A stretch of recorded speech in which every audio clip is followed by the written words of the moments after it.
أعوذ بالله من الشيطان الرجيم. بسم الله الرحمن الرحيم. الحمد لله الذي اصطفى الذات المحمدية مزهر الفيود ذات الأهدية، واجتبى الذات الأحمدية مزهر الفيود ذات المحمدية بمشيئته الفردية وعنايته الصمدية، لا يسأل عما يفعل. الله أعلم حيث يجعل رسالته، يختص برحمته من يشاء، والله ذو الفضل العظيم. اللهم صل وسلم على الذات المحمدية اللطيفة الأهدية وعلى آله وأصحابه مظاهر الشريعة وينابع الحقيقة. اللهم رد عن المزهر المحمدي شيخنا وسيدنا مولانا القطب المكتوم السيد أحمد بن محمد بن سالم التيجاني، وعن خليفته على الإطلاق الشيخ بجميع مراتبه ولسان وقته ونور زمانه ونسيج وهده محل النظر الله في خلقه، والباب المفتوح لكل من يريد الولوج لحضرة قدسه، وفريد دهره في العلم والدين، وشيخ أوانه مولانا غوث الوقت شيخ الإسلام الحاج إبراهيم ابن الحاج عبد الله نياس. وردي عن شيخ الشيوخ الشيخ العارف بالله العالم العلامة الهبر الباري الفحامة مفتي السادة التيجانية في نيجيريا وما جاورها، سيدي ومولاي أبو بكر ابن محمد ابن عبد الله الملقب بشيخ مجنيوة، وصاحب أسراره مولانا الشيخ أبو بكر العتيق سنكا. وردي أي شيخي ومرشدي أبي الروح وأبي الصلب مولانا الشيخ إبراهيم الفرح الأبد ابن الشيخ محمد الثاني مي شريني أبجروا رضاه عنا بهم رضا الأبد آمين. الحمد لله الحمد لله الحمد لله. muna ƙara godewa Allah subhanahu wa ta'ala da ya raya mu ya ba mu aron rayuwa da numfashi, ya dawo da mu domin ci gaba da karatun waɗannan littattafai masu albarka, littafin Raf'ul Malam na maulanmu sahibul waqti Sheikhul Islami Alhaji Ibrahim Niyas, da Umdatul Ahkam min kalami khairil anam sallallahu alaihi wasallam. Daidai wannan bigire mai albarka cikin wannan masallaci mai albarka, masallacin marigayi Alhaji na Baba Badamasi, wanda yake nan sabon garin Gadan Rimin Auzunawa kan titin Jami'ar Northwest ko Yusuf Mai Tamasila University Ungwaggo Local Government Kano, Nigeria. Alhamdulillahi, har wa yau dai muna cikin fasalin farko inda za mu tashi shafi na 10, a inda ake mana bayani a cikin wato sha'ani da lamari na yadda za a bi manzon Allah sallallahu alaihi wasallam, da yadda za a yi biyayya, za a tsaya a cikin sunnan annabi ba tare da kaucewa ba, da yadda mutum ma zai fahimci yaya magabata suka bi manzon Allah, yaya tsayuwar sahabbai a cikin biyayya ga manzon Allah, ya tsayuwar waɗanda suka biyo bayan sahabbai a cikin bin sunnan manzon Allah da rashin ƙetare maganan manzon Allah. Wannan fasali to wannan duk yake mana bayani. To har wa yau dai muna cikin wannan, inda mun kwana a wannan hadisin da Imamu Muslim ya rawaita daga Umara bin Ru'ba cewa ya ga Bishr bin Marwan akan mambari yana mai daga hannunsa yana huɗuba, ya daga hannayensa guda biyu haka yana huɗuba yana addu'a. Anan yake gaya mai qabbaha Allahu tainikal yadaini, Allah ya munanta wa'annan hannayen naka guda biyu. Sabida menene? Sabida ya saba da aikin manzon Allah. Yace laqad ra'aytu rasulullahi sallallahu alaihi wasallam ma kana yuzidu ala an yaqula bi yadihi hakaza wa ashara bi asbu'ihi almusabbiha. Yace ni yadda naga manzon Allah yayi, manzon Allah bai kasance yana ƙarawa bisa daga hannunsa ba haka da yana nuni da dan yatsansa guda daya. To kai kuma yau ba ɗaya hannu ɗaya ka daga ba nuni kake da dan yatsa guda ɗaya ba, ka daga hannayen naka guda biyu baki ɗaya.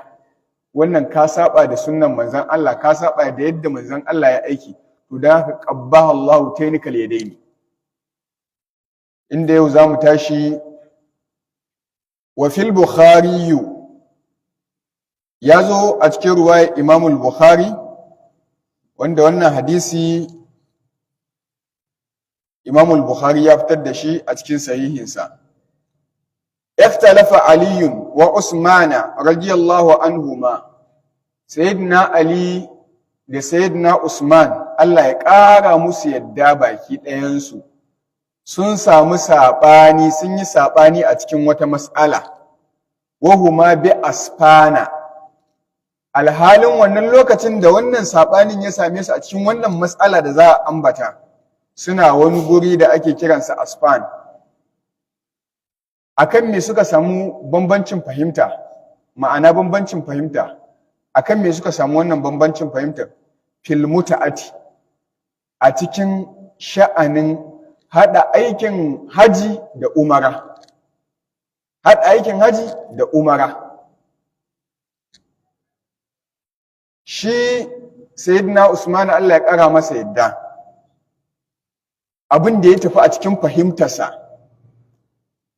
sai yake cewa yanzu babu wani dalili ko uzuri da zai sa in ga haɗa aikin haji da umara, saboda menene? Yalwar dama, saboda yalwar lokaci, saboda arziki ya yaƙu. Da haka shi a fahimtar Sayyidina Usmanu ya fi ganin a fahimtarsa da mutum in ya taho da niyyar aikin haji to yi aikin hajinsa kawai. Wani lokaci in ya samu dama sai ya zo ya umara daban ita ma, ba za a haɗa mai ba aikin haji da umara. To shi kuma Sayyidina Ali shi ma da akwai fahimtarsa, wanda shi abin da ya sani ya ga annabi ya yi, manzan Allah ya haɗa aikin haji da umara. Manzan Allah ya haɗa aikin haji da umara. To wace wane saɓani ne abin tafiya a kansa? Wanne ne a cikin su yafi hujja ƙauya? Shi wannan ra'ayinsa ne da fahimtarsa a cikin addinin. Yana ganin yanzu an samu faraji, an samu buɗi, na haka mutum ya iya zuwa hajinsa yanzu, wata shekarar ya umararsa. Wannan fahimtarsa ce. Shi kuma Sayyidina Ali ya ga annabi ya haɗa aikin haji da umara. To wannan shine kawai wani ya ce kaji sabon ma suna samun saɓani. A bambancin fahimta ne, wannan ga abin da ya fahimta, wannan ga abin da ya fahimta. To in aka zo sai a yi tarjihi, wanne ne ya fi, sai a koma kansa. To wannan shine saɓanin. Faƙala Aliyun, sai Sayyidina Ali ya ce, ma turidu illa an tanha amrun fa'alahu Rasulullahi sallallahu alaihi wa sallam. Da ya kawo wannan shawara, sai Sayyidina Ali ke gaya wa Sayyidina Usman, ba wani abu kake nufi ba kawai, sai face ka hana wani al'amari da manzon Allah sallallahu alaihi wasallam ya kasance a kansa yake. Sai face ka hana wani al'amari da wannan ne aikin da manzon Allah ya aikata, yake gaya wa Sayyidina Usman. Falamma ra'a zalika Ali bin Abi Talib, yayin da Sayyidina Ali dan Abi Talibin, Allah ya kara masa yadda ya girmama fuskarsa, ya ga haka Sayyidina Usman fa ya dage akan fa sai dai a raba aikin haji daban umara daban. To yayin da ya ga haka sayyidina Ali ahalla bihi ma jami'an, kawai sai nufi ya daura damara kawai yin aikin hajinsa da umara. Na haka ba zai tsaya ya kula da maganar sayyidina Usman ba anan.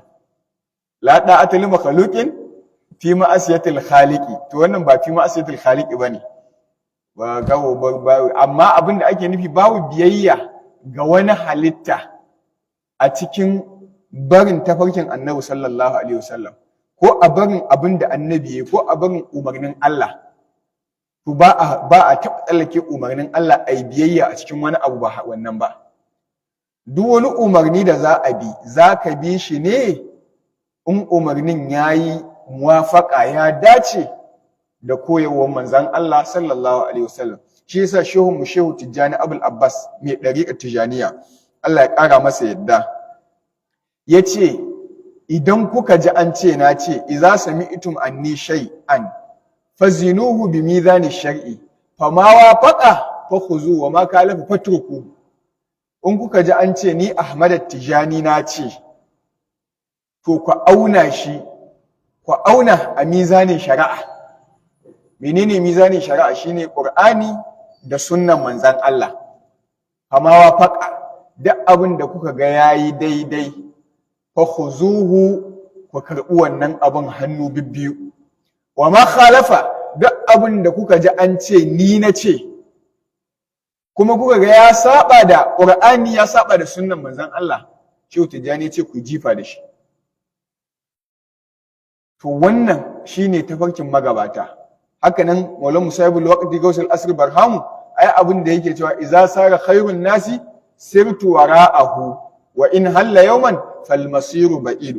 Duk abin da annabi yayi shi muke, abin da annabi yayi ba za ka taba ganin Barhama da almajiran Barhama suna yi ba. To yanzu wannan littafin ai ya ishe yanzu ka fahimci tun daga farkon littafin, ya ishe ka fahimci abin da ake nufi da kuma tafiyar Shehu radiyallahu ta'ala anhu a tsayuwarsa da kokarinsa na raya sunna Annabi Muhammad sallallahu alaihi wasallam. To dan haka to shi sayyidina Ali radiyallahu ta'ala anhu sai ya bar wancan magana ta sayyidina Usman, ahalla bihi ma jami'an, sai yayi nufin yayi hajin sa, yayi umararsa, ya daura niyyarsa ta haji da umara a tare tunda ya ga manzon Allah. Wa qala Ali, sai sayyidina Ali karamallahu wajhahu radiyallahu ta'ala anhu yace ma kuntu la ada sunnat rasulullahi sallallahu alaihi wasallam bi qawli ahadin, yace wallahi ban kasance ba na bar sunnan manzon Allah sallallahu alaihi wasallam, ba yadda za a yau ni sayyidina Ali na bar sunnan manzon Allah da faɗin wani ɗaya daga cikin halitta kawai saboda wane ya ce min ga abin da yake gani, wai na sauka daga wannan magana, na kama wannan magana tasa na bar sunnan manzon Allah ko na bar faɗin manzon Allah. Sayyidina Ali ya ce ba zai haka ba. Ka duba fa girma irin na sayyidina Usman, amma ya ba zancen sayyidina Usman, ya ba umarnin sayyidina Usman, ya ba ra'ayin sayyidina Usman, saboda me? Saboda hadisin manzon Allah, saboda abin da ya ga manzon Allah yi. To da haka ba dalilin da za a ce annabi yayi kuma kai ka zo ka ce mun wane yayi. A inda za ka ce mun wane yayi, to shi wanan yayi koyi da annabi, to anan ne abin duba abin bi. Amma matuƙa aka ce ga inda shatin da annabi ya gindaya, to kuma babu wani ɗaya a cikin halitta da zai zo ya ce ga abin da ni kuma nake gani shi za a yi. Babu ɗaya. Da haka a koma kan tafarkin manzan Allah da kula da sunnan manzan Allah sallallahu alaihi wasallam. Inda za mu koma kan koyarwar manzan Allah, wallahi sau da kafa, jini da jiki da jini, wallahi duk wannan ni abin da nake faɗi a cikin duka wannan halin da ake fama a duniya baki da wannan halin, ba wai Najeriya ne ake fama da wannan talaucin ba, duka duniya ne, yanayi ne. Amma abin da muka sani mu Najeriya, to yau inda duka za mu ƙoƙari mu gyara halayenmu, mu koma kan tafarkin koyarwa annabi da gaske gwargwadon iyawanmu, wallahi da kanka za ka ganin rayuwa ta canja. domin shi Allah ba wanda ya turo maka in ba annabi ba. Shi ne wa in tuɗi'u ta ta, in dai kai manzan Allah ka shirya, in dai kai manzan Allah ka samu arzikin duniya da lahira, kana sauka daga tafarkin annabi, to an samu matsala. Ga su malam su ne iyayenmu da kakanninmu dai. Yadda ake ba da labari, ai tun daga lokacin da aka kawo constitution, tun daga lokacin Najeriya ta ƙara rikicewa ta fara shiga cikin masifa da bala'i, kuma har yau wannan illaci.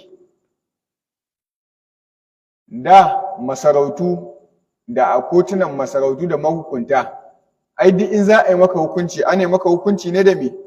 Da Ƙur'ani da Sunna. Wa'annan mutanen suka zo turawan mulkin mallaka, bayan sun gama mulkin mallakan za su ba ku ‘yanci, suka ce to ba za mu ba ku ‘yanci ba, sai kun ajiye wannan Ƙur'ani da sunnar da kuke kai kuke hukunci da su, da haka sai kun ajiye shi, da akwai mu kuma abin da muka ƙirƙiran muku sunansa constitution, da haka da shi za ku inga hukunci a ƙasar ku. Suka ce min yadda. Da haka aka kansile Ƙur'ani, aka kansile hadisin manzon Allah a cikin hukunci da mu'amalan musulmi ta yau da gobe. A wa'yancan shekaru 50, 60, 70, kafiri ne fa zai yi abu amma ya gwammace a kai shi kotun musulunci da a kai shi wajen wannan, saboda ya san a nan gaskiya take, a nan adalci yake. Amma aka zo aka ajiye wannan tsarin manzon Allah ɗin, shine Ƙur'ani da Sunna, sai suka kawo constitution. Allah ya ce in kai sata ta kai haddin yanke hannu a yanke maka, sai suka ce a'a ba za a yi haka ba, da haka in kai sata a kai ka kai wata 1-2 kawai a fito da kai, ita ce wai hukuncinka, an saba wa Ubangiji. Allah ya ce katangagge mazinaci ya zina a jefe shi, suka ce mu babu kisa, ba wani jifa, da haka gidan bursin ne, shekara 2 zuwa 3 zai a fito da shi.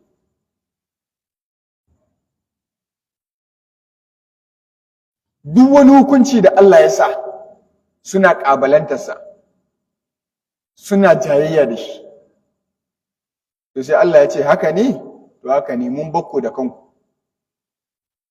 To ga shi kuma a haka miki. Ga iyayenmu nan, tun da aka karɓi yancin kai, kullum shekarar da ta wuce, shekarar da ta zo cewa ake gwanda shekarar da ta gabata. Gwanda shekarar da ta gabata, babu wata shekara da za ta wuce a ce gwanda an samu ci gaba alhamdulillah na rayuwa da sauƙin komai, babu. An ba Allah, da haka abinda za mu koma ga sunnan manzan Allah, kuma ba sai ƙasa ta koma, ba sai kai kanka za ka koma akan tafarkin annabi, za ka juya halinka da ɗabi'arka, lalle ka sarrafa kanka mai annabi yayi mai zan yi.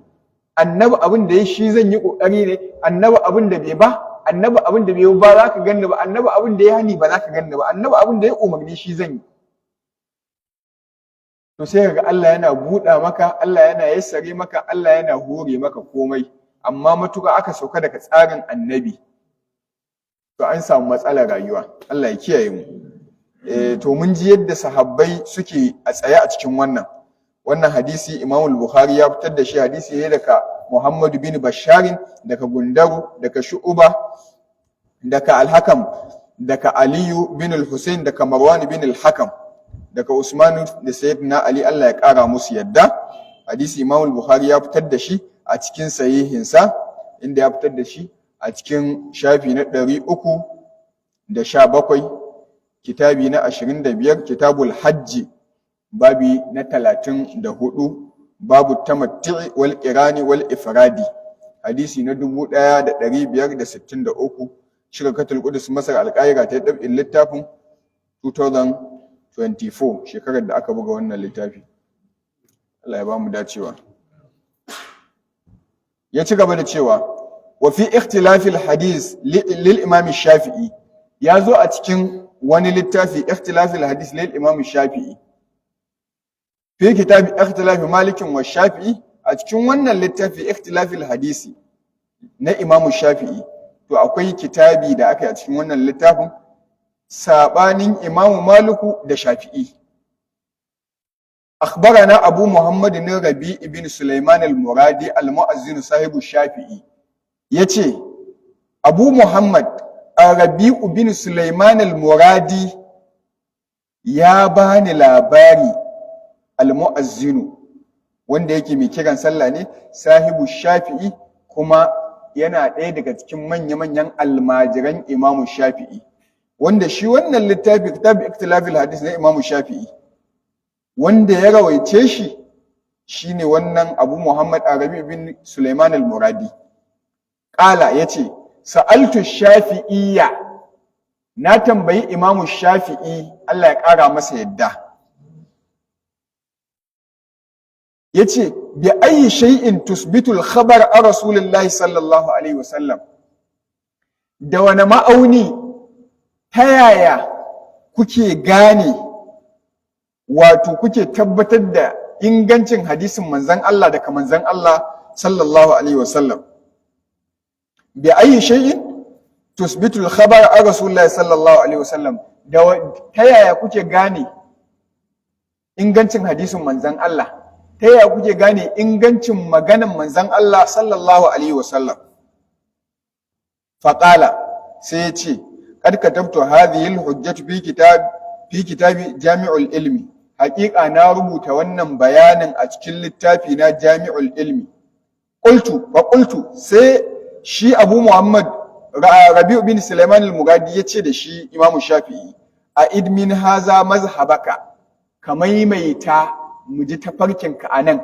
ta yaya kuke gane wannan hadisin ya inganta daga manzon Allah sallallahu alaihi wasallam muna buƙata yanzu tunda na tambaye ka ka maimaita ba na tambaye ka ba ka ce mun ka rubuta a littafinka a'a yanzu ni nake so ka maimaita ƴan uwa su ji kowa ya amfana yace a'id min hadha masabaka ka maimaita mu ji tafarkinka abinda ka tafakkanta a cikin wannan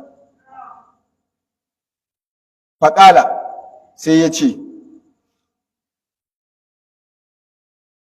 wala tubal an yukarru fihi babu laifi a ce ka maimaita mana muji fi hadha al-mawdu'i a cikin wannan bigire fa qala shafi'i sai imamu shafi'i yace idza hadasa siqatu an siqati hatta yantahi ila rasulillahi sallallahu alaihi wasallam fa huwa sabitun an rasulillahi sallallahu alaihi wasallam idan amintacce yayi ruwaya hadisi daga amintacce har wannan zancen ya tike har wannan zancen ya tike zuwa manzon Allah sallallahu alaihi wasallam to wannan hadisin ta nan muke gane wannan hadisin ingantacce ne wannan hadisin sahihi ne wannan hadisin tabbas daga annabi yazo idan sika yi ruwaya da sika shi sika shine amintacce mutum alhafiz wanda ya haddace hadisi 100 ko bayan ya haddace hadisi 100 ba a same shi da ƙarya ba a cikin rayuwarsa baki ɗaya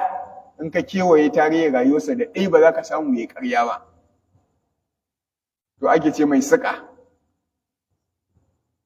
sannan ba za ka sami yayyaudara ba a rayuwarsa to shi ake ce wa siƙa sannan ba za ka same shi ya taɓa manta wani hadisi da ya ji ba daga manzon Allah ko ya haddace to shi ake ce wa siƙa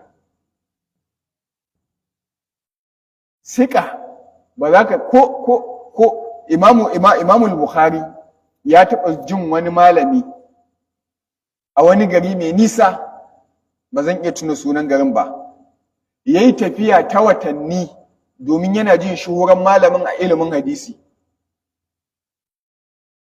da ya je ya samu malamin a ranar da zai je ya samu malamin ya je sai ga malamin nan ya fito akuyan malamin ta fito ta tsinke malamin sai ya ɗauki ƙwarya babu komai a ciki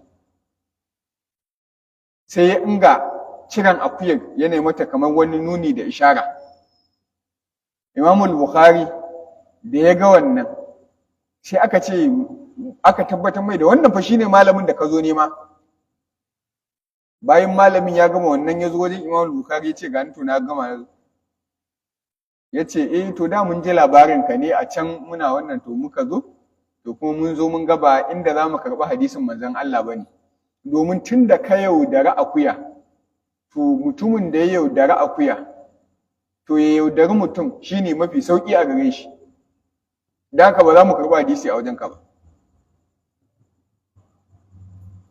Sabida ba fa kuma bai cikai malamin ba labarin su kaga ya karaɗe duniya. A ƙa'idan makarɓa hadisi inda suke ƙara tabbatar mutum, yau a ganka kana muhaddisi, a ga ka zo bakin titi ka yi fitsari ko a gefen hanya ko a ban ɗakin gefen hanya a ganka ka yi fitsari, to daga ranar an yi maka wani jan fenti, hadisinka za a inga jera shi a cikin jerin masu rauni. Rake nan aka ranka kana sha a hanya ko ciye-ciye a hanya, to hadisinka in dai an zo to sai an yi, kuma ko da so ɗaya aka taura a rayuwarka kayi.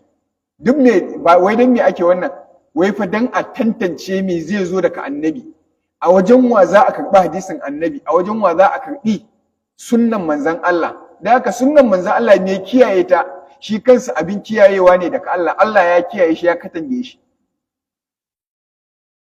Allah ya kiyaye shi ya katange shi. Allah ya mana afuwa. To ta haka suke fahimta hadisin manzon Allah sallallahu alaihi wasallam. Yace wala natruku li rasulillahi sallallahu alaihi wasallam hadisan abadan, kuma wallahi ba za mu taɓa barin hadisin manzon Allah da ɗai har matuƙar rayuwa, da ɗai a rayuwa mu ba hadisin manzon Allah. Yace wallahi ba za mu bari ba, inji Imam Shafi'i. Annabi yayi to mu shine abin yin mu, annabi bai ba to ba za ka ga Imam Shafi'i da wani sa yana yi ba. Ba za mu bar hadisin manzon Allah ba sallallahu alaihi wasallam. Sai yace illa hadisan wajada Rasulullahi sallallahu alaihi wasallam hadisun yukhalifuhu. To anan akwai wata ka'ida, yace sai dai hadisin, kaji na ce ba za mu bar hadisi wanda ya tabbata daga manzon Allah ba, to sai ya baka wata ka'ida, sai ce amma sai dai hadisin da muka samu wani hadisin da yake saba wa wannan hadisin. Hadisai ne guda biyu, ɗaya ya ci karo da juna, wannan ya umarni wannan ya hani, wannan ya tabbata wannan ya kore, to wanne za ka yi? Wanne za ka yi? To ya ce izaktulifal ahadis anhu, idan hadisai guda biyu suka saba daga manzon Allah, aka rawaita hadisi, wancan ruwaya ta zo daban ta yi umarni, wacce ruwaya ta zo ta yi hani, wacce ruwaya ta zo ta tabbata, wacce ruwaya ta zo ta kore, to falil ikhtilaf fi hawa jahani, to a cikin wannan mas'alar akwai fuskoki guda biyu ne yadda zaka fahimci wannan, zaka in wannan mas'alar ta kama ka, to ta yadda zaka fuskance ta akwai fuskoki guda biyu. Ahaduhuma, fuska ta farko, yakunu biha nasikh wa mansukh, ko dai ya kasance nasikhi da mansukhi. Fa na'malu bin nasikh wa natruku al mansukha, sai mi amfani da nasiki mu ban mansukhi. Shi nasikhi shine wanda ya shafe, shi kuma mansukhi shine abin shafewa. To wannan a hadisi akwai nasikh akwai mansukh, a aya alqur'ani akwai nasikh akwai mansukh. To duk lokacin da shi abin da ake kira da nasikh wal mansukh, shi nasikhi shine hukuncin da ya zo ya shafe wani hukunci. Da a baya manzo Allah sallallahu alaihi wasallam a farkon musulunci yayi umarni da kaza, to bayan mutane sun samu tamakkuni a cikin musulunci, kowa imani da takawa ya ratsa shi, to da haka yanzu wani sabon hukuncin ya sauka, wancan abun da aka kawo muku da kai to yanzu hani ne. Kamar misali, da manzo Allah sallallahu alaihi wasallam yayi hani daga ziyarar kaburbura. Manzo Allah yayi hani farkon lamari, saboda me? saboda a lokacin imani da musuluncin bai ƙarfi a wajen sahabbai ba. Ziyarar kabarurruka da abubuwa daban zai baya irin abin da mutanen wato annabi Nuhu bayan tafiyarsa suka gadawa da na bayansu. An fahimta? To manzo Allah ya yi hani da wannan. To amma bayin nan sai aka yi manzo Allah daga baya yayi umarni da kuma aje a ziyarci kabari, domin ziyarar makabarta da kaburbura tare da yi musu addu'a yana ƙarawa mumini imani. To kaga wannan hadisin na ƙarshe ya shafe me wancan hadisin na baya. To idan ka tarar da hadisai guda biyu sun yi saɓani da juna, wancan ya yi umarni wancan ya yi hani, to sai ka koma zuwa nasikhi da mansuki, wanne ne tabbatacce, wanne ne ya shafa wani. To don haka za ka ba abin shafewa ka koma zuwa wanda ya shafe. An fahimta? To kuma wannan ilimi ne masu zurfi. Yau da ɗan karatunka na Umdatul Ahkam, 40 hadis, Bulughul Maram ba za ka fahimci wannan ba. Shi yasa tsayuwa a cikin tafarkin magabatan kuma, me kaga magabata suna yi a cikin addini? Kai ta karatu, amma gwadabin magabatan nan kakka ta ubarinsa. Suna kan daidai. Allah ya ba mu dacewa. To wannan hanya ta farko kenan, mutum ya gabatar da nasiki akan mansuhi. Hanya ta biyu kuma yace fa nazhabu ila asbatu riwayatani, zami tarjihi zuwa wato riwayar da tafi inganci. Fa in takafa'at, idan kuma ruwayoyin suka yi daidai, babu wacce ta rinjayi wata, to in ruwayoyin suka yi daidai, zahabtu ila ashbayil hadithaini bi kitabillahi wa sunnati nabi sallallahu alaihi wasallam, sai na tafi ko sai mu tafi zuwa mafi kusancin hadisi da littafin Allah da sunnan manzon Allah sallallahu alaihi wasallam. Wanne ne yafi kusa da zancen Allah da umarnin Allah? Wanne ne yafi kusa da umarnin manzon Allah? To shine abun komawan mu ba abin da yayi nesa da Qur'ani da sunnan manzon Allah sallallahu alaihi wasallam.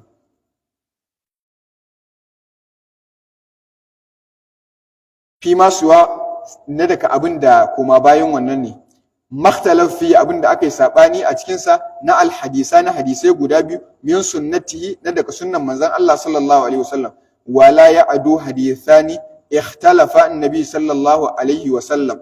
Mutum ba zai ƙetare iyaka ba a cikin hadisan nan guda biyu da suka saba daga manzon Allah sallallahu alaihi wasallam, an yujad fihi ma haza, da ya samu a cikin su wannan augairi ko kuma wani wannan, mimma ya dillo alal asbati, na daga abin da yake nuni a bisa abin da ya tabbata, mina riwayati, na daga riwaya a Rasulullahi sallallahu alaihi wasallam daga manzo Allah sallallahu alaihi wasallam. Fa iza kana al hadith a Rasulullahi sallallahu alaihi wasallam, idan hadisi ya kasance an rawaita daga manzon Allah sallallahu alaihi wasallam, la mukhalifa lahu, babu wani hadisi da ya saba da shi, wa kana yarwa man dunahu, kuma aka samu wani daga cikin sahabbai yayi ruwaya kalar wannan, lam yazidhu quwwatin, ba zai ƙara wa hadisin nan komai ba.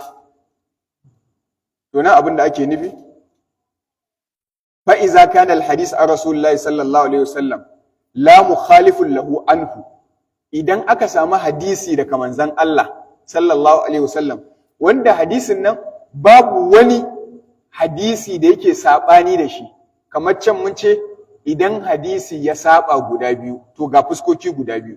To wannan kuma hadisi ne aka samu, amma babu wata fuska ko wani hadisi ko wani zance da ya zo ya saba da wannan hadisin. Hadisin ya tabbata daga manzon Allah sallallahu alaihi wasallam yake.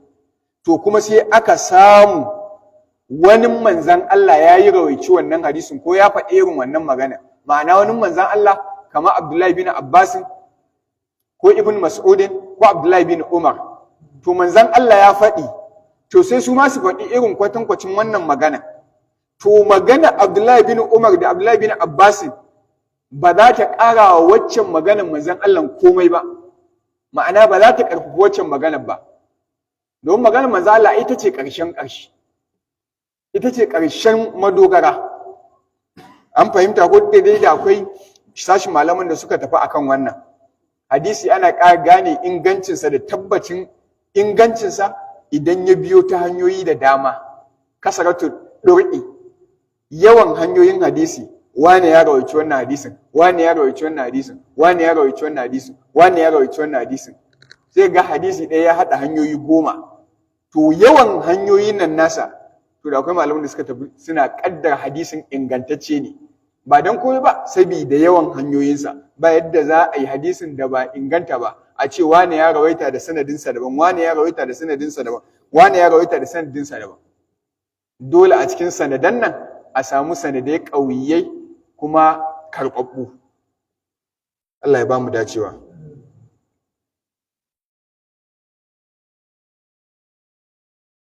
To wa hadisin Nabi sallallahu alaihi wasallam mustaghnin bi nafsi, domin hadisin manzon Allah ya wadata da kansa, ba sai magana wani ta karfafe shi ba. In aka ce hadisin manzon Allah ya ce, to ba a buƙatar wani a ce kuma wai shi zai karfafi maganar manzon Allah. Bari dai maganar manzon Allah ita ce take karfafan maganar wani. Duk maganar da zaka yi in ba magana annaba a ciki, ai hira ce, surutu ce. Duk maganar da zaka yi ko kiran da zaka yi ko abin da zaka faɗi, in ba zancen manzo Allah sallallahu alaihi wasallam da hadisin manzo Allah a ciki, hira ce. Komai yana tabbatuwa ne da zancen manzo Allah sallallahu alaihi wasallam. To hadisin manzon Allah ya wadata da kansa daga barin a ce wai maganar wani ne za ta karfafa hadisin manzon Allah. Bari dai maganar manzon Allah da hadisin manzon Allah ita ce take karfafa zancen kowa. Shi yasa kowa in zai littafi sai ga ya ce qala Allah ta'ala, qala Allah ta'ala, qala Allah ta'ala, qala Rasulullahi sallallahu alaihi wasallam, qala Rasulullahi sallallahu alaihi wasallam. Sabida mi in babu qala Allah qala Rasulun, littafin naka ba zai zamanto abin duba ba, abin lura. Maganar manzon Allah ita ce take tabbatar da maganar bayi, amma maganar bawa ba ta iya tabbatar da maganar manzon Allah, domin maganar manzon Allah wadatacciya ce ga barin watanta. Allah ya ba mu dacewa, mu kwana anan. Allah ya mana afuwa, albarka annabi sallallahu alaihi wasallam. Abinda muka yi daidai Allah ya amsa, wanda muka yi kuskure Allah ya mana afuwa. Mu duba Umdatul Ahkam.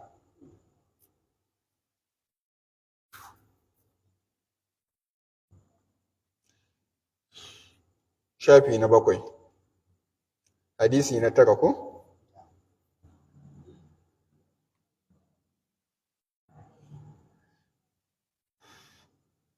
An goda? Bismillahir Rahmanir Rahim. Har yanzu muna cikin kitabu Tahara. An Amr bin Yahya al-Mazi, Bismillahir Rahmanir Rahim, sallallahu bil Karim Darul Azim. An Amr bin Yahya al-Mazini, an karɓa hadisi daga Amr dan Yahya wanda ake mai laƙabi da al-Mazini, an abihi daga mahaifinsa, ƙala yace shahidtu Amru bin Abil Hasani, wato na riski Amru dan Abil Hasan. Sa'ala Abdullahi bin Zaidin, ya tambayi Abdullahi dan Zaid an wudu'in Nabi sallallahu alaihi wasallam, game da alulan manzon Allah sallallahu alaihi wasallam. Fada abi taurin, sai ya kira shi wato Abdullahi bin Zaidin, sai ya umarni da a kawo mai jallo na ruwa, min ma'in, na daga ruwa. Fata wadda alahum, sai ya alula gare su wudu annabi sallallahu alaihi wasallam, irin alula ta manzon Allah sallallahu alaihi wasallam. Fa akfa alayya dai min at-tauri, sai ya dan tuntsuro ruwan a bisa hannunsa daga cikin wannan jallan. Faga sala yadayhi salasan, sai ya wanke hannayensa su 3. Karfafa wancan hadisin qabala idkhalihima fil ina'i kenan. Summa adkhala yadahu fit tauri, sannan ya shigar da hannun nasa a cikin wannan dan mazburuwan. Famadmada, ya kuskura baki, wastan shaka, ya shaka ruwa, wastan sara, kuma ya face salasan su 3, bi salasa garafatin, da kamfatar ruwa guda 3. Summa adkhala yadahu fit tauri, sannan ya shigar da hannunsa a cikin wannan jallar. Fagasala wajhahu salasan, ya wanke fuskarsa su 3. Summa adkhala yadahu, sannan ya shigar da hannayensa. Fagasalahuma marataini ila almirfiqaini, sai ya wanke hannayen nasa su bibbiyu har zuwa gwiwar hannu, summa adkhala yadayhi, sannan ya shigar da hannayensa, fa masaha bihi ma ra'asahu, sai ya shafi kansa da shi, fa aqbala bihi ma wa adbara, ya fara tun daga farkon kai wa adbara har zuwa baya, maratan wahidan so ɗaya tak, summa gasala rijlaihi, sannan ya wanke kafafuwansa guda biyu. Wa fi riwayatin, a wata riwayar, bada bi muqaddami ra'sihi, ya fara da magabacin kansa ne, farkon inda gashi yake fitowa, hatta zahaba bihi ma ila qafahu, har sai da ya tafi da hannunsa zuwa ƙeyarsa, summa raddahuma, sannan ya dawo da hannun nasa zuwa wato farkon gashinsa, hatta raja ila al-makani allazi bada'a minhu, har ya zo inda ya fara shafar kan, ya dawo da hannun nasa. Wa fi riwayatin, a wata riwayar, atana rasulullahi sallallahu alaihi wasallam, manzon Allah tsira da amincin Allah su ƙara tabbata a gare shi ya zo mana, fa akhrajana lahu ma'an, sai muka fito mai da ruwa, fi taurin, a wani mazubi jallo, min sufurin, na daka wato tasa. At-tauru, abinda ake cewa tabugu, shibhu dasti, wato wani abu ne mai kama da tasa. An Aisha radiyallahu anha, an karba hadisi na 10 daga sayyidatina ummul mu'minin Aisha, Allah ya kara mata yadda, qalat tace, kana rasulullahi sallallahu alaihi wasallam yu'jibuhu tayammuni, wato damantawa yana kayatar da manzon Allah sallallahu alaihi wasallam. Manzon Allah yana son ya damanta a cikin komai nasa, fi tana'ulihi, a cikin sa takalmansa, wa tarajjulihi, a cikin taja gashinsa, wa duhurihi, a cikin tsarkinsa, wa fi sha'anihi kullihi, kai a cikin dukkanin lamarin manzon Allah ba abin da yake farawa yake burge shi yake so sama da ya damanta. Alhamdulillah. An Amr bin Yahya al-Mazini, an karba hadisi daga sayyidina Amr dan Yahya al-Mazini, an abi, shi kuma ya karba hadisin daga mahaifinsa. Kala yace, shahidtu Amr bin Abil Hasani, na riski Amr dan Abil Hasan, sa'ala Abdullahi bin Zaid, yana tambaya Abdullahi dan Zaid, an wudu'in Nabi sallallahu alaihi wasallam, game da alwalan manzon Allah sallallahu alaihi wasallam, fada abi taurin min ma'in, sai umarni da a kawo mai jallo na ruwa, fata wadda alahum wudu'an Nabi sallallahu alaihi wasallam, sai yayi musu alwala irin alwalan manzon Allah sallallahu alaihi wasallam, fa akfa ala yadayhi min at-tauri, sai dan tuntsuro ruwa a bisa hannunsa daga cikin wannan mazubo ruwan, fagasala yadayhi salasan, sai ya wanke hannayensa sau 3, summa adkhala yadahu fi at-tauri, sannan ya shigar da hannunsa a cikin wannan jallan, famadmada, ya ibi ruwa ya kuskura baki, wastan shaka, ya shaka ruwa, wastan sara, kuma ya face salasan sau 3, bi salasa garfatin, da kuma wato kamfatar ruwa guda 3, summa adkhala yadahu fi at-tauri, sannan ya shigar da hannunsa a cikin wannan jallan, fagasala wajahu salasan, ya wanke fuskarsa su 3, summa adkhala yadahu, sannan ya shigar da hannayensa, fagasalahu ma marataini ila al-mirfiqaini, ya wanke hannayen nasa zuwa gwiwar hannu su bibbiyu, summa adkhala yadayhi, sannan ya shigar da hannayensa, fa masaha bihi ma ra'asahu, to ya shafa zuwa kansa, fa aqbala bihi ma wa adbara marataini, ya fuskanto daga gaba har zuwa baya su ɗaya ta maratan wahidatan so ɗaya ta, sun magasala rijilai, sannan ya wanke kafafuwansa sallallahu alaihi wasallam. Wa fi riwayatin, a wata riwaya, bada bi muqaddamin ra'si, ya fara da magabacin kansa ne, hatta zahaba bihi ma ila qafahu, har ya tafi da hannayensa zuwa ƙeyarsa, sun maraddahuma hatta raja ila al-makan allazi bada'a minhu, sannan ya dawo da hannun nasa har zuwa bigiran da ya fara wanke shafakkan nan. Wa fi riwayatin, a wata riwaya, atana rasulullahi sallallahu alaihi wasallam, manzon Allah tsira da amincin Allah su ƙara tabbata a gare shi ya zo mana, fa akhrajna lahu ma'an fi taurin min sufurin, muka fito mai da ruwa a cikin wani mazubi na tasa. At-taur, abin da ake nufi tauru nan, shibhu dasti, wani abu ne mai kama da tasa. An Aisha radiyallahu anha, an karɓo daga uwar mu'mini sai da Aisha Allah ya ƙara mata yadda qalat tace, kana rasulullahi sallallahu alaihi wasallam yu'jibu tayammunu, shugaba sallallahu alaihi wasallam damantawa tana ƙayatar da shi, yana son damantawa fi tanqulihi a cikin sa takalminsa, wa tarajjulihi a cikin taje kansa, wa duhurihi a cikin tsarkinsa, wa fi sha'anihi kullihi a cikin dukkan lamuransa baki daya. Bismillahir rahmanir rahim. Bismillahir rahmanir rahim. An Amr bin Yahya al-Mazini, an karɓa hadisi daga Amr ɗan Yahya al-Mazini, an abihi daga mahaifinsa, ƙala ya ce, shahidtu Amr bin Abil Hassani, na halarta zuwa Amr ɗan Abil Hassani, sa'ala Abdullahi bin Zaidin, ya tambayi Abdullahi ɗan Zaidin, an wudu'ir Nabi sallallahu Alaihi wasallam, game da alulam shugaba tsira da amincin Allah su ƙara tabbata a gare shi. An wudu'in Nabi sallallahu Alaihi wasallam, game da alulan manzan Allah tsira da amincin Allah su ƙara tabbata a gare shi. Fada'a bi taurin, sai umarni da a kawo mai jallo min ma'in na ruwa, fata wadda alahum ya yi alula gare su, wudu annabi sallallahu Alaihi wasallam, irin alulan manzan Allah sallallahu Alaihi wasallam. Fa'akfa ala yadai'i min taurin, fa'akfa ala yadaihi min at-tauri, sai ya tuntsuro ruwa a hannayensa daga cikin wannan jallan.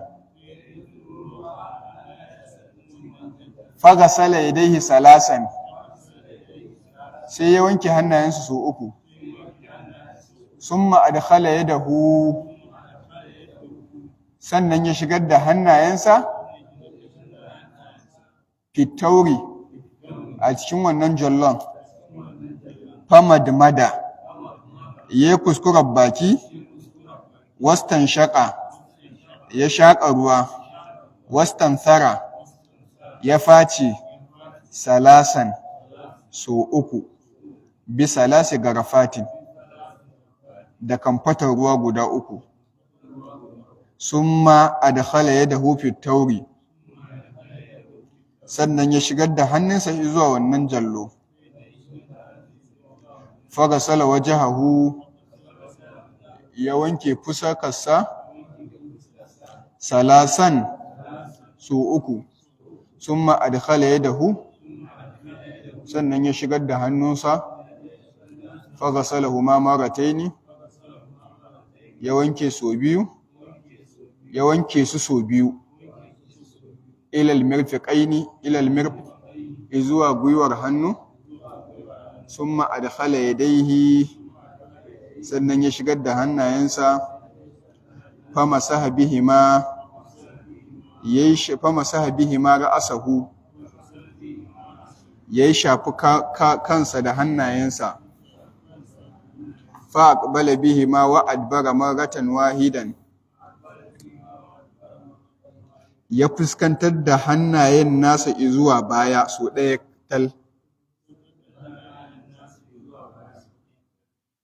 Summa ghasala rijlaihi, sannan ya wanke kafafuwansa.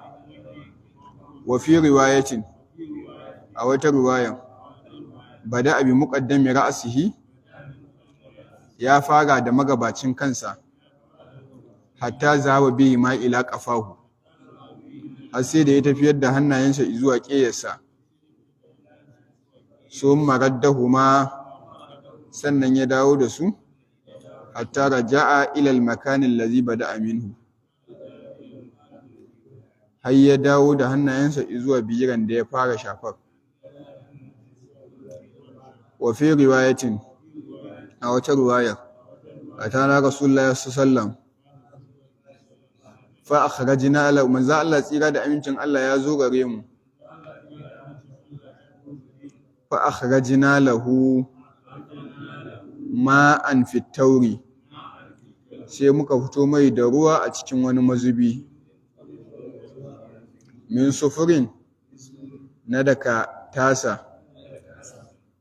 At-tauru shibhu dasti, wani abu ne mai kama da tasa. An Aisha radiyallahu anha, an karɓi hadisi daga sayyidatina Aisha, Allah ya ƙara yadda gare ta, qalat, tace kana rasulullahi sallallahu alaihi wasallam, manzon Allah tsira da amincin Allah su ƙara tabbata gare shi ya kasance, yu'jibu tayammunu, damantawa tana burge manzon Allah, ko kuma yana son damantawa. Fitana ulihi, a cikin sa takalmansa, wa tarajjulihi, da kuma taje kansa, wa duhurihi, da kuma tsarkinsa, wa fi sha'anihi kullihi, da kuma dukkanin lamarinsa baki daya. Allah ya bamu dacewa, albarka annabi sallallahu alaihi wasallam. To wannan shine wancan hadisan dirdai shine yadda aka saba. To wannan hadisin na ƙarshe hadisi ne wanda duka zamu ta dibikin sa ayyukan mu. Da abin da zaka fara can mi kokari, da abin da mu fara da bismillah da hamdala da salatin manzo Allah. Ko me zamu fara in muna so Allah ya sa albarka, kuma kan mu fara abun da hannun hagu, da abin da zamu fara da hannun dama. Ko menene mu fara da hannun dama, domin haka manzo Allah yake.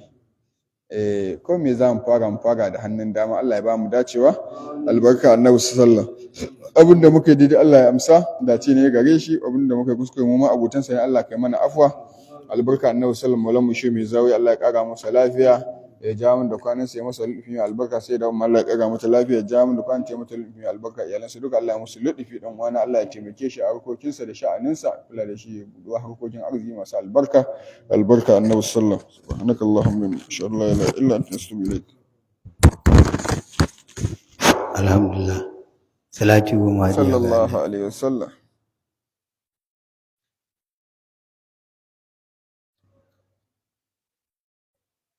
istighfari 11. Allah gafarta magabatan mu, Allah ka yafe musu, Allah ka musu rahama.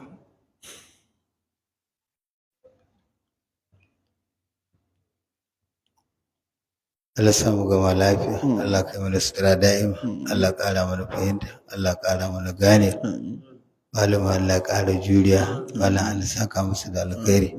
Fatiha, salatul fatiha.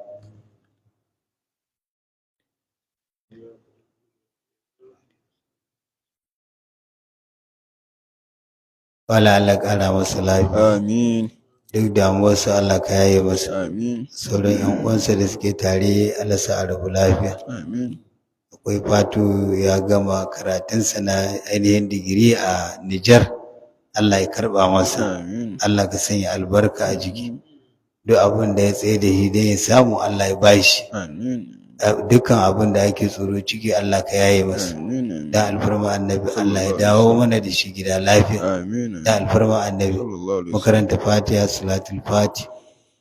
يكون عبد الله المسكر الذي لم يكن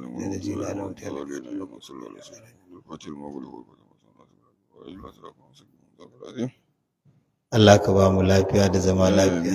Allah ka yi mana sutura da'ima. Allah ka yi mana dukkan kuncin rayuwa. Damunan mu Allah ƙara mata albarka. Marasa lafiya gida asibiti Allah ka ba su lafiya. Duk larurori da suke damun yan uwa musulmi alfarma annabi Allah ka yaye mana. Mataye da suke da cikuna Allah ka ba su lafiya. Wanda suka haifi Allah ka shayar da su lafiya. Mataye wanda ba su da mazajen zaura ko yan mata Allah ka ba su. Dukkaninsu kowa Allah ka haɗa shi da abokan arzikinsu lafiya da alfarma annabi. Makaranta Fatiha alfarmarta Allah ka dafa.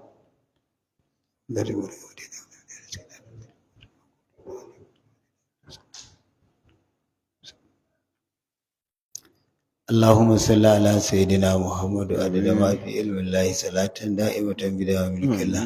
بسم الله. اللهم فينا وارحمنا وعاف عنا وعافنا آمين. والصالحين ولا حول ولا قوة إلا بالله العلي العظيم. آمين. amin amin fatiha alhamdulillah ya hidima alaka ga lafiya bai na wuni ina gajiya ya hidima alhamdulillah alaka ga lafiya da ja kwana ina wuni ya hidima alhamdulillah